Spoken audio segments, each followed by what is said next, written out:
So, what's up, everybody? Welcome to Coffee with Riley. I'm going to take these headphones off.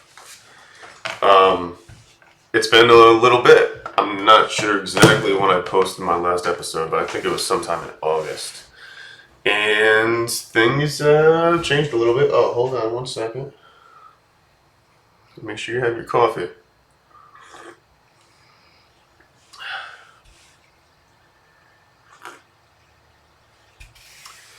So, what's going on? There's a bunch of stuff. So,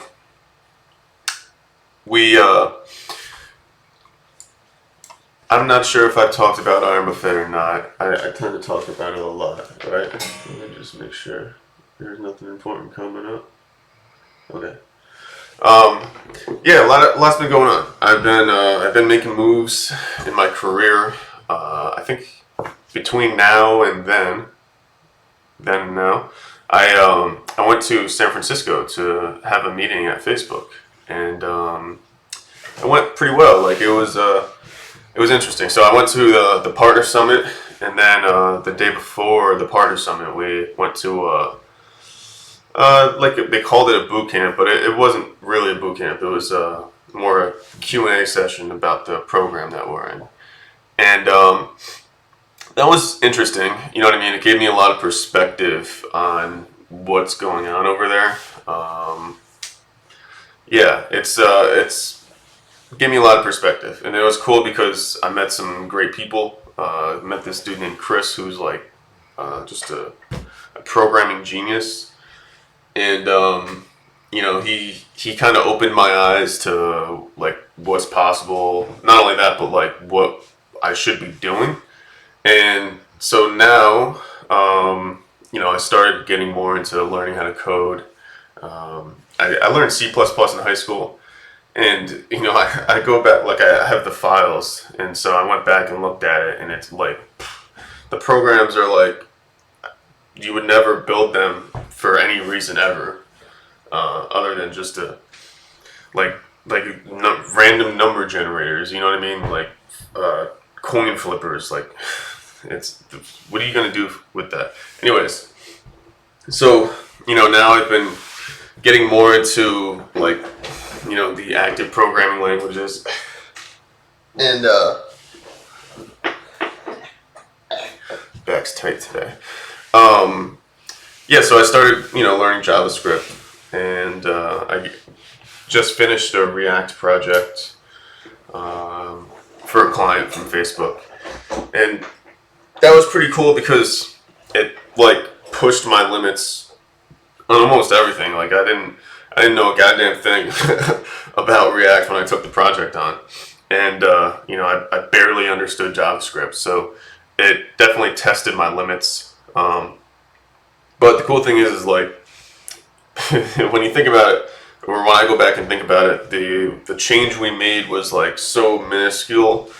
And but the thing is when you get into these coding projects, you can't just get in and like look at one file and say, okay, this is the issue here, and we're gonna fix that. I mean, sometimes you can, but if you're trying to add something into it or add a feature or a function or whatever, it takes a little bit. Like you gotta understand where everything is, what everything does, because you can't, like, you don't want to break anything. You know what I mean? You don't want to interfere with any of the data flows or whatever.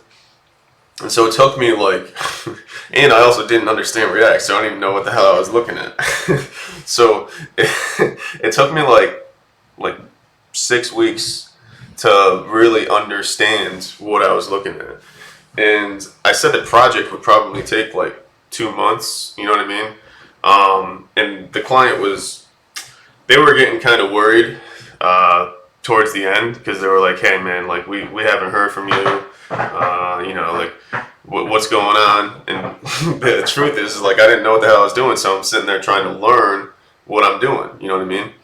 But eventually an associate of mine gave me some basic code that exposed some of the data in the window. So the issue was that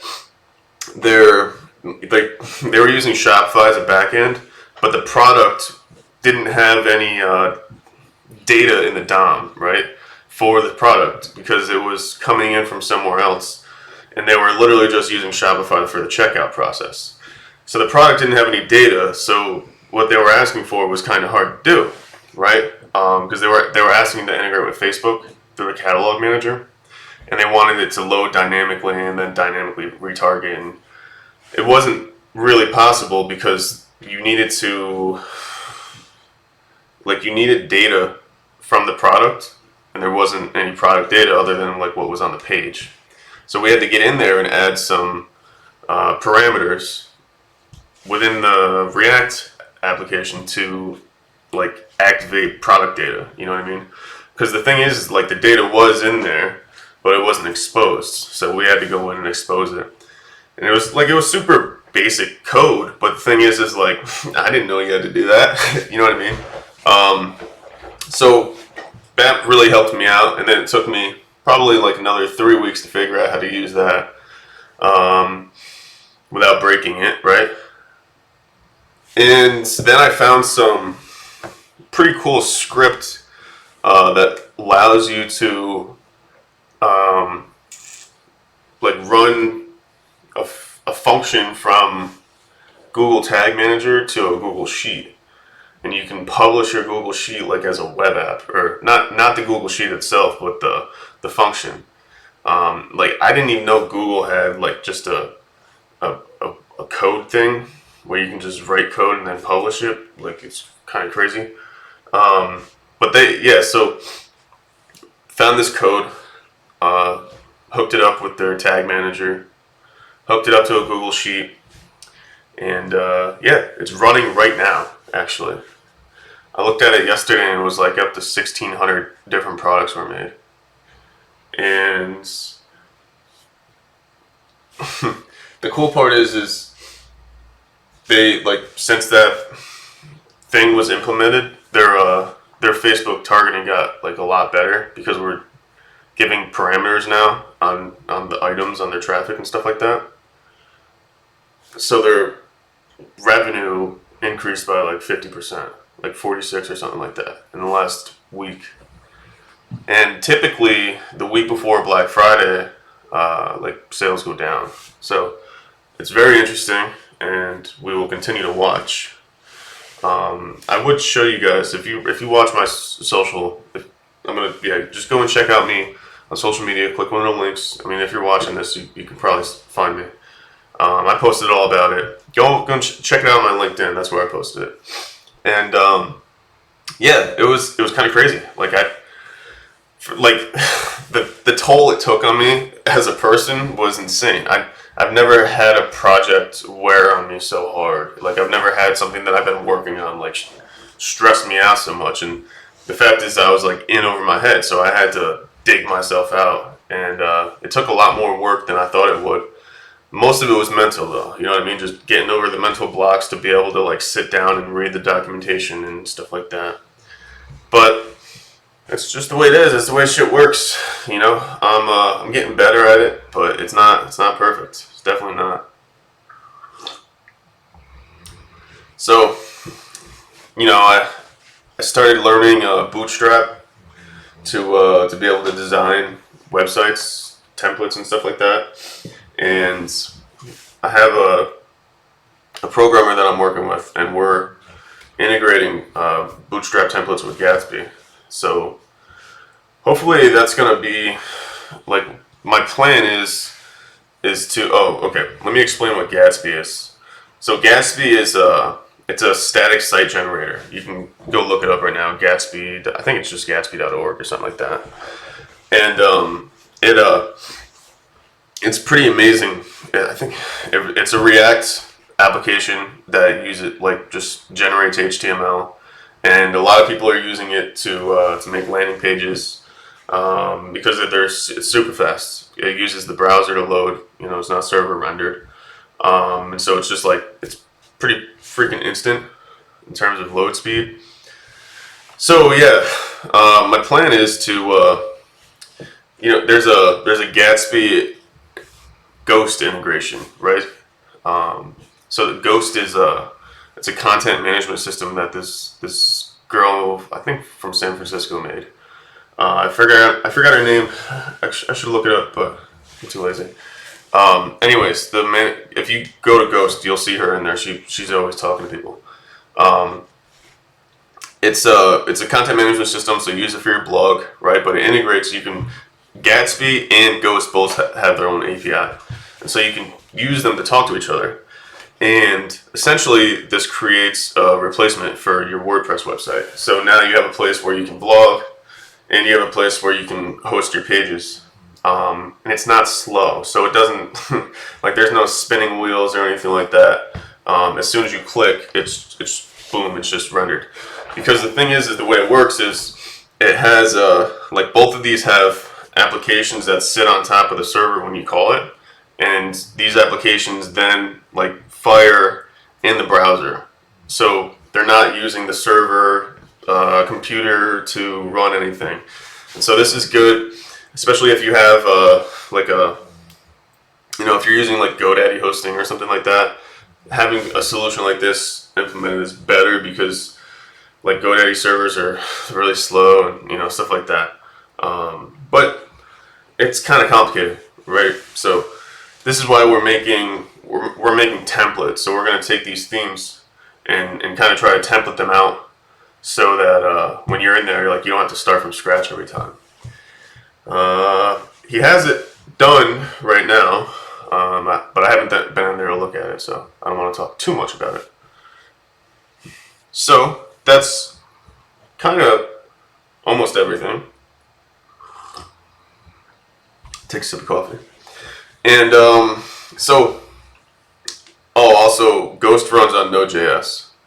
And speaking of Node.js, that's my segue. Iron Buffet now runs on Node.js as well. We have a Node application that is running our fitness framework. So before we had a PHP 7, and that currently is still managing our backend. Most likely because it's more secure. I've been having a conversation with the developer. I want to switch it, but I understand why he doesn't want to. So anyways, we have a Node.js with Vue as our front end, and it's pretty nice. And it's getting better every day. So we got our design down pretty good, but mostly when you get in there, it's smooth, right? And so there's not any more guesswork. It's pretty cool. We're working on getting that into an actual app instead of just a website browser web app. But because it is a web app, if you have an Android phone, you could actually just put it on your home screen and install it that way. I'm pretty sure Androids are the only one that allows you to do that right now. But that's available for sale right now. You can go to ironbuffet.com and sign up for just $1. That's a Billboard thing. I don't know why I did that. But yeah, so it's only $1 for 7 days, and then if you don't like it, you cancel it. If you like it, it's $19.99 after that every month. So there's sponsored by Iron Buffet. I'm pretty sure if you go to Google and just search Iron Buffet, we're gonna pop up. If not, we will pretty soon. We're still working on a lot of shit, trying to get everything together. And then the more we get into this, the more we realize how much we have to do. We haven't even built out the blog yet, but that's running on Ghost as well. So it actually, the cool thing about Ghost is it makes it super easy to blog, but also it takes care of your SEO. So you don't need extra extensions or anything like that, and it does everything. Your schema markup, your open graph templates, your Facebook, Twitter cards, all that stuff. It's pretty cool. And Gatsby does the same thing as well. So that's why I want to use Gatsby, because it's a really cool framework. So I just got to get in there and understand it a little bit more. But I do plan on selling a Gatsby Ghost starter kit, essentially, and helping you guys get going. But we'll see about that. So, yeah, also, Iron Buffet is like you can do the, you can put it on your desktop too. Yeah, I think I'm not sure if that's only on Windows, but you can definitely do it on Windows. Yeah. So last night, we were watching Hulu, Chelsea and I, and we like I signed up for Hulu Live TV. I didn't, and before this, I had the Hulu no ads plan. So then I signed up for Hulu Live TV, and I didn't realize that they ran ads like nonstop, nonstop. And so I'm like, yo, these ads, and I noticed that a lot of them were e-com brands, like trying to fancy themselves up and shit. But I noticed that like, oh, I can just look this way. Okay. So there were a lot of e-com brands on there, right? And hold on, let me adjust this real quick. I figured, hey, I own an agency, or at least I'm a partner in an agency, should probably try to get on here, right? And so I went and looked and saw that Hulu has like an open ads platform. You got to go through a manager to get access to it, but once they do, you can just start bidding. And so I go on the website, and first of all, it's on WordPress, right? I'm not saying that's a problem, but this is why it's a problem, right? Their website got hacked, and so it was impossible for it to load. They were getting DDoSed, I'm pretty sure. But I looked at the source code. You know, you can right click on Google and view page source. Like this much lines of code, this much, said do not buy ads on Hulu. Like, do not buy ads on Hulu. I'm gonna see if I can pull that up, see if it's still doing it. Yeah, so they got, like, I don't know, I don't really understand hacking, honestly, at all. But I know that they definitely got hacked, or their developer, like, got mad at them and made their theme say, do not run ads on Hulu, but I don't know why that would happen. Hulu ads buying. But yeah, they run on WordPress. So I ended up, I hit up LinkedIn, and I messaged every Hulu person I could find, and I was like, yo, your guys' shit got hacked. I can fix it for you. If you're watching this, Hulu people, give me a call. Or actually, no, don't give me a call. Send me an email.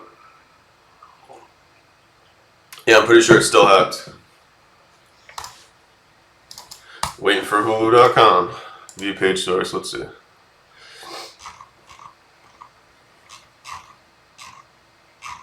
Oh, looks like it's off. Might be off. They might have fixed it. I don't see it on there anymore. That's interesting.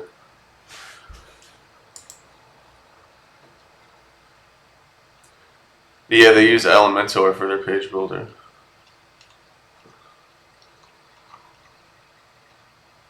Let's see. Yeah, I don't see that anymore. Let me check one more page that I found it on. But it's loading pretty good, so I don't think it's on there anymore. But yeah, I showed Chelsea last night, and we're like, what the hell? Yeah, it looks like it's off. So it looked like it was in the header, in the CSS files, but it's out of there, which is pretty good. That's good for them. I'm glad they fixed that, because I was like, yo, come on, Hulu. Like, you guys build algorithms and your WordPress website's getting hacked. But it happens if you put your stuff on WordPress, and that's why I recommend to move away from stuff like that, go into more future-based technology, because it's just not secure. It's too easy for people to hack. But yeah, I mean, I guess that's pretty much all I got. How long have we been recording? We've been recording for like 20 minutes. It's not that long, actually. Yeah, well, I don't really have anything else. Let's see. No. And actually, I gotta get to work. So, I think that's enough for today. Alright. Peace.